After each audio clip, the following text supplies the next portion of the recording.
ES Audio. What's up? I'm John Weeks, and this is the Evening Standard's Tech and Science Daily. Coming up, is Amazon Light coming to the UK? But first, American actor Whoopi Goldberg appears to have an issue with the makers of the action RPG game Diablo 4. I'm still pretty upset with Blizzard Entertainment because I still have not heard from them. And I understand they want me to go get this Xbox, but I want my money back if you're not going to give me my game. She's posted on Instagram calling for Blizzard to get back in touch with her about the title. Earlier this month, she posted a video saying she was frustrated because she couldn't play the game on her Mac, unlike Diablo 3, and asked Blizzard to bring the latest game back to Mac. So far, though, it looks like Blizzard hasn't officially got back to her, but Morgan Brown, a senior designer on Diablo 4, posted a comment saying, "Miss Goldberg, I am so sorry and I love you. Sincerely, a Diablo Quest designer." Now, the British government is holding a consultation on proposals to include estuaries and coastal waters in its plan to cut the amount of sewage dumped in the UK. We will stop hundreds and thousands of hours worth of sewage going into the sea and polluting our seas, because that is really bad for people, it's really bad for wildlife, it causes health issues. We don't want to swim in a toxic soup. Sandy Look is the chief executive of the Marine Conservation Society, which is pursuing legal action to compel the government to make their plan stronger. She told us sewage released into the rivers and the sea contains feces, viruses, microplastics, and also chemicals that harm wildlife, including orcas. The West of Scotland community of orcas, they haven't had a calf in 2 decades. And the pod of orcas that I was watching had also similarly not had a calf since 2001, and that's because of chemicals in the sea. As it stands, almost 10% of all storm overflows aren't covered under the government's Storm Overflows Discharge Reduction Plan, which also sets targets to improve excess sewage dumps by 2035 and 2050. Sandy says that's too far away. We are swimming in sewage now. We don't want to continue to do that until 2035 or 2050, and saying that 2035 is actually a speeded up timetable for particularly vulnerable sites. That really doesn't cut the mustard either, does it? Because 2035 is still a decade or more away. There's a link to the consultation in our show notes, and it closes on the 24th of July.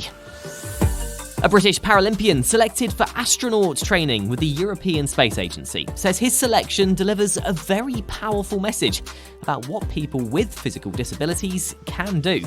John McFall, a professional track and field athlete who won a bronze medal for Great Britain at the 2008 Beijing Paralympics, is now hoping to become the world's first disabled astronaut.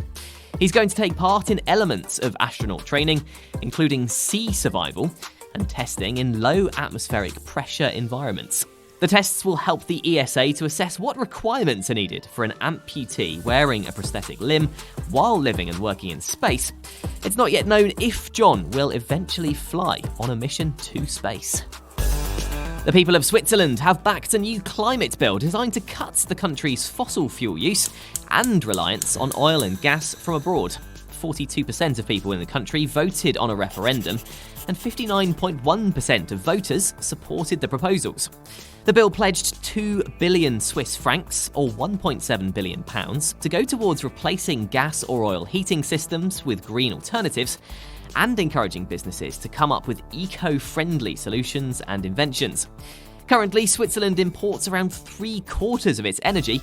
All the mineral oil and natural gas consumed in the country comes from abroad. Now, could Amazon Light be launching in the UK? That's the rumour, after a cheaper subscription service with that name was made available in India. So, what are the differences? Well, the Light version is cheaper, offers free 2-day delivery instead of same-day delivery, and makes subscribers watch ads on its streaming service. But Amazon hasn't said yet whether Prime Light will come to more markets.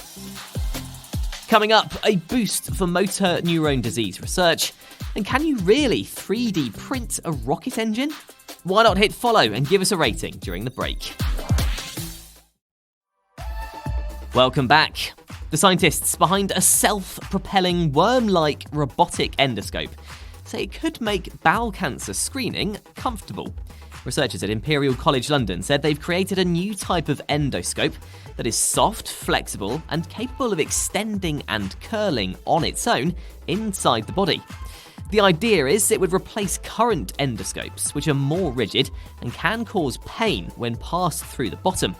Researchers said as well as a camera, the robotic endoscope also comes with a probe that can sample and analyse tissue, as well as a small surgical laser which can remove tumours, making it a one-stop device to find and treat cancer.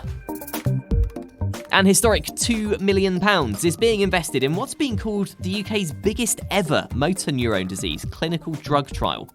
MND is a rapidly progressing terminal illness which stops the signals from the brain reaching the muscles, causing people to lose the ability to talk, walk, eat, and eventually breathe unaided. And there's currently no cure or effective treatment.